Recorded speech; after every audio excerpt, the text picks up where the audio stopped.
Biologists need to know what animals do if they're going to save them. Are those animals social or solitary? How much space do they need and how many mates do they have? Sometimes you can't predict the outcome of the research. Fernando Notboom started out being interested in how birds know what to sing. Yet his research eventually led to a complete overhaul of the entire field of neurobiology, a totally unanticipated yet utterly monumental effect. And this is the course textbook by John Alcock. The fact that this is in its 9th edition tells you how fast in a field animal behavior is. There are lots of new developments.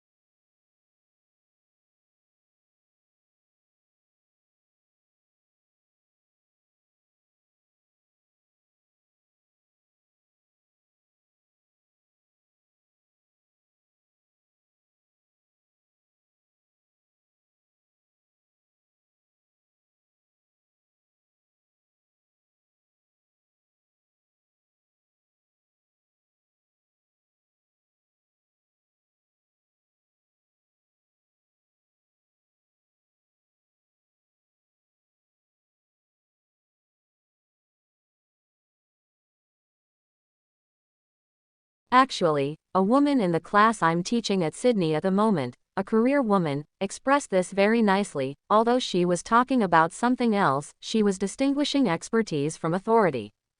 And certainly linguists, because of our training, we do have expertise in certain very narrow areas of language, but we don't have the authority over what to do with that knowledge or what to do with other knowledge that the community produces. I guess for me the bottom line is languages are lost because of the dominance of one people over another. That's not rocket science, it's not hard to work that out. But then what that means is if in working with language revival we continue to hold the authority, we actually haven't done anything towards undoing how languages are lost in the first place. So in a sense the languages are still lost if the authority is still lost.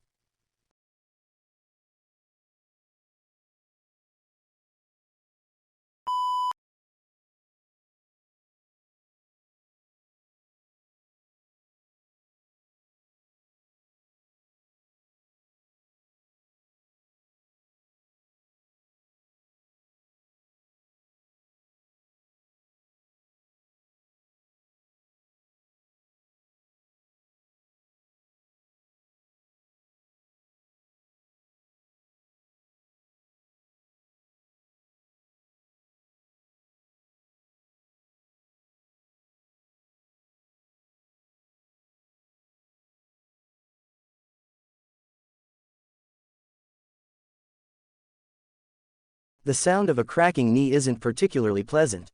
But it gets worse when you listen up close. Knee cracking recording, it does for most people. But for me, it actually just makes me excited. Omer Inan, an electrical engineer at Georgia Tech. I actually feel like there's some real information in them that can be exploited for the purposes of helping people with rehab.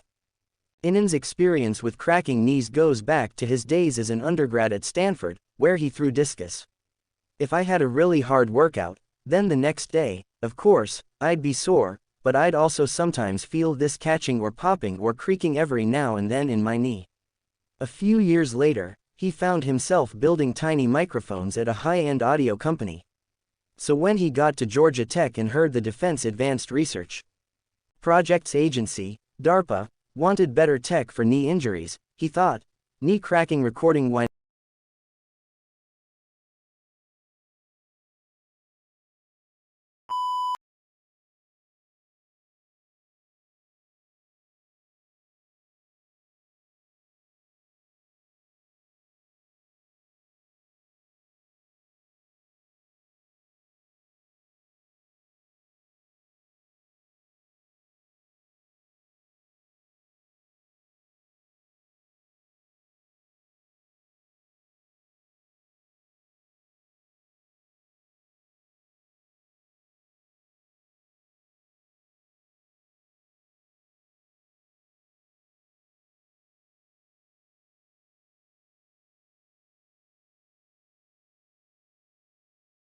For centuries, boys were top of the class.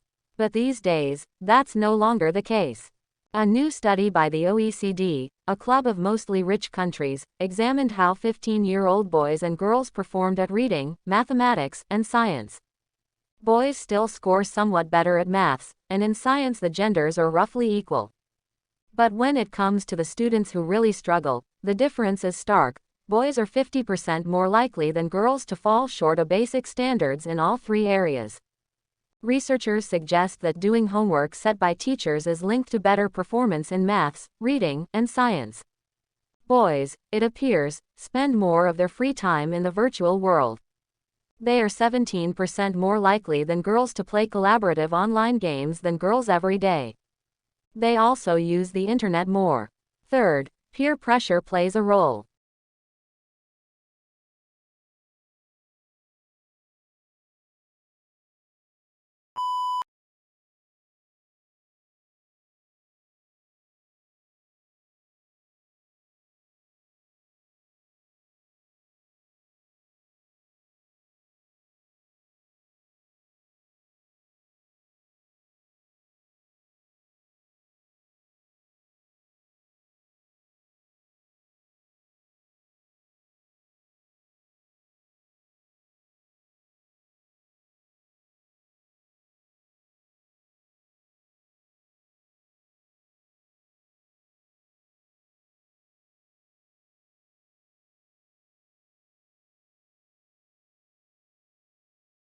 You can see that the two charts, each give quite a different picture of the performance of boys and girls in the two key subjects of math and English.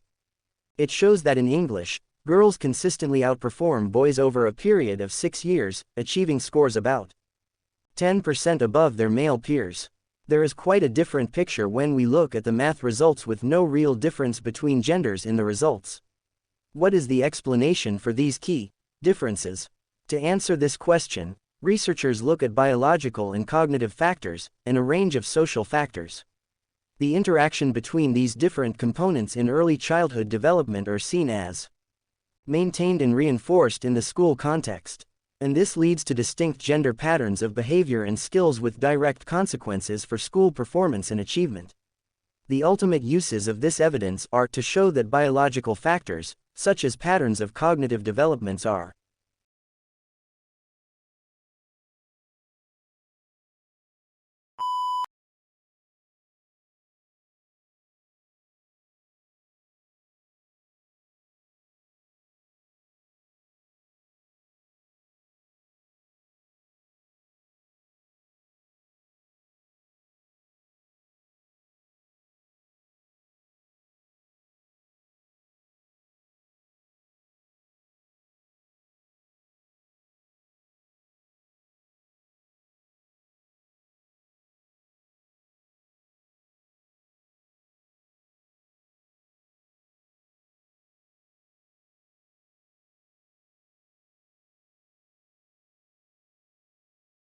a tragedy for the chicken and its closest relatives, but I don't think there was much possibility of us fearing a global pandemic and the deaths of millions. 20 or 30 years ago, if a bank in North America lent too much money to some people who couldn't afford to pay it back and the bank went bust, that was bad for the lender and bad for the borrower, but we didn't imagine it would bring the global economic system to its knees for nearly a decade. This is globalization. This is the miracle that has enabled us to transship our bodies and our minds and our words and our pictures and our ideas and our teaching and our learning around the planet ever faster and ever cheaper. It's brought a lot of bad stuff, like the stuff that I just described, but it's also brought a lot of good stuff. A lot of us are not aware of the extraordinary successes of the Millennium Development Goals, several of which have achieved their targets long before the due date. That proves that this species of humanity is capable of achieving extraordinary progress if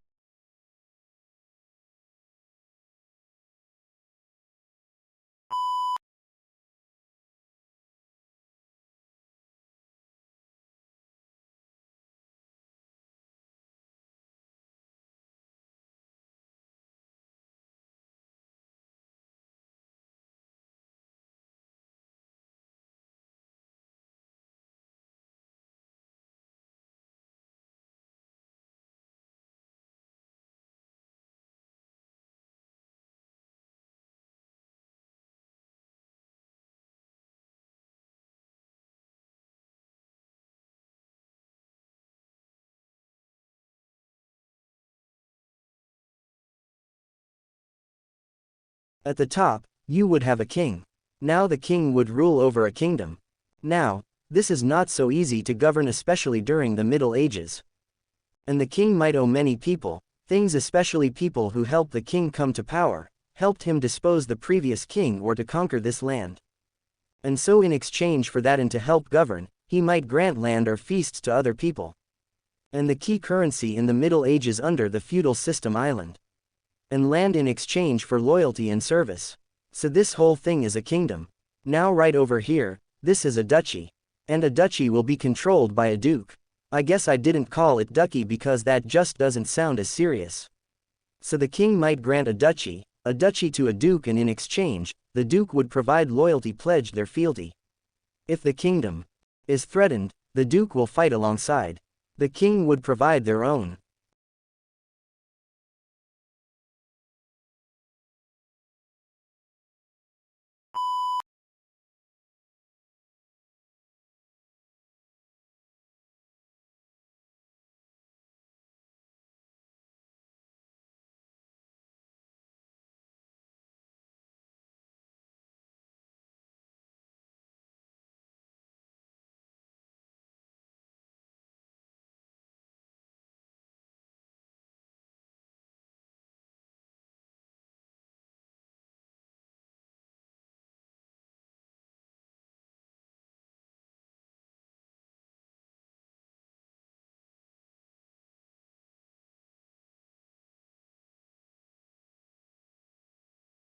I understand your professor has been discussing several eastern woodland Indian tribes in your study of Native American cultures. As you have probably all learned, the eastern woodland Indians get their name from the forest-covered areas of the eastern United States where they lived. The earliest woodland cultures date back 9,000 years, but the group we'll focus on dates back only to about 700 AD. We now call these Native Americans the Mississippian culture, because they settled in the Mississippi River Valley. This civilization is known for its flat-topped monuments called temple mounds. They were made of earth and used as temples and official residences. The temple mounds were located in the central square of the city, with the huts of the townspeople built in rows around the plaza. The Mississippian people were city dwellers. But some city residents earned their living as farmers, tending the fields of corn, beans, and squash that surrounded the city.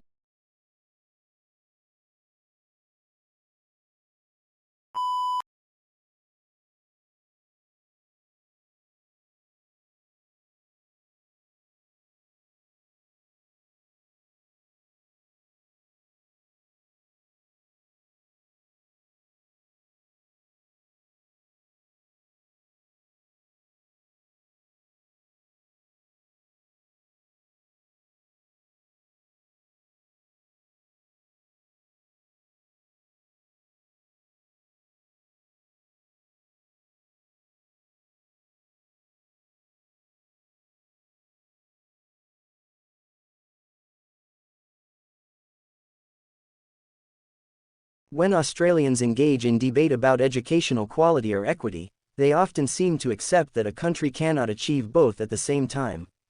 Curriculum reforms intended to improve equity often fail to do so because they increase breadth or differentiation in offerings in a way that increases differences in quality. Further, these differences in quality often reflect differences in students' social backgrounds because the new offerings are typically taken up by relatively disadvantaged students who are not served well them. Evidence from New South Wales will be used to illustrate this point. The need to improve the quality of education is well accepted across OECD and other countries as they seek to strengthen their human capital to underpin their modern knowledge economies. Improved equity is also important for this purpose, since the demand for high-level skills is widespread and the opportunities for the low-skilled are diminishing. Improved equity in education